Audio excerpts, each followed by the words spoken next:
Today we're going to talk about Singapore, more specifically its meticulously designed immigration system.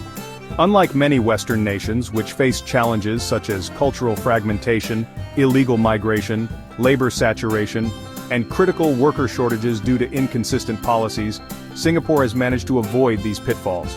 Remarkably, it has done so while maintaining high levels of immigration. Nearly half of its population is foreign-born.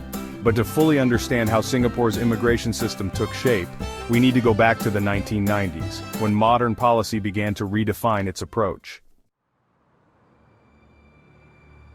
In the 1990s, Singapore had emerged as a developed economy and one of the richest countries in Asia.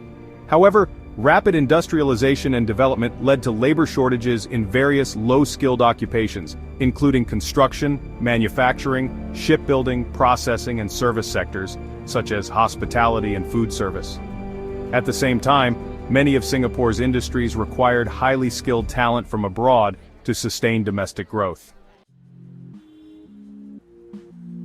To address these needs, Singapore implemented a dual-track immigration system, one that issued temporary work permits for foreign workers in semi-skilled roles, and another designed to attract highly skilled professionals who could further enrich the country's economy. An important point to note is that Singapore, like most other countries reliant on large flows of foreign labor, is not a signatory to any UN refugee conventions. This means foreign nationals cannot simply arrive in Singapore expecting to be granted asylum.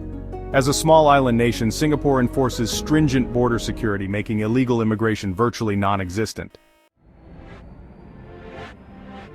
Unlike many countries, such as the United States, where irregular migrants fill semi-skilled workforce gaps, Singapore operates a strictly regulated system of work permits for specific sectors. It imposes strict quotas on the number of permits allocated per industry such as construction, and enforces specific nationality requirements to maintain social cohesion. For example, service sector work permits are restricted to nationals from China, Malaysia, and select North Asian source countries. As a result, most workers in shops, restaurants, and hotels can at least speak English or Mandarin and adapt to Singapore's highly developed, law-abiding urban environment.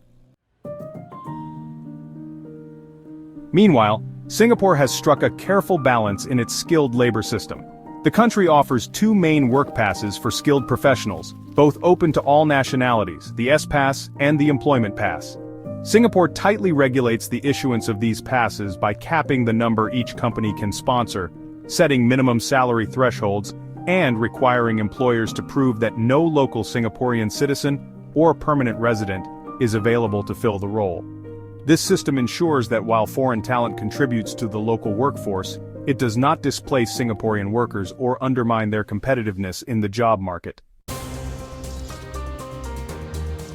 A key aspect of Singapore's immigration system is its stringent labor regulations, which ensure a much fairer and better working environment for low-skilled migrant workers compared to many other regions. For instance, Singapore legally mandates minimum accommodation standards and even specifies food intake requirements for live-in migrant domestic workers.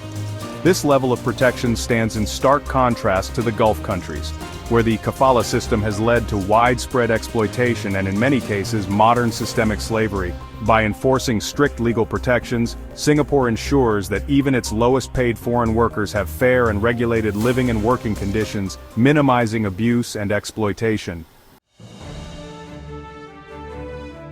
Finally, aside from all temporary work visas, we need to examine one last crucial aspect of Singapore's immigration policy: who is allowed to stay in Singapore permanently. Permanent residency, or PR, is not granted easily, as Singapore is a rapidly aging society with one of the lowest birth rates in the world. While this demographic challenge has encouraged the government to bring in foreign talent, Singapore remains highly selective in determining who can stay long-term. Only a limited group of individuals are eligible to apply for PR. These include parents, spouses, and children of Singaporean citizens and permanent residents, as well as a select group of investors, students, and skilled professionals who are deemed capable of contributing long-term benefits to the country. Unlike the United States or many European nations, Singapore's PR process is highly selective, evaluating applicants based on their contributions to society, economic value, and ability to assimilate. This stringent approach has helped Singapore avoid many of the challenges faced by Western countries, such as ethnic enclaves, gang violence, and social fragmentation. By ensuring that those who stay permanently can integrate successfully, Singapore maintains both social cohesion and economic dynamism.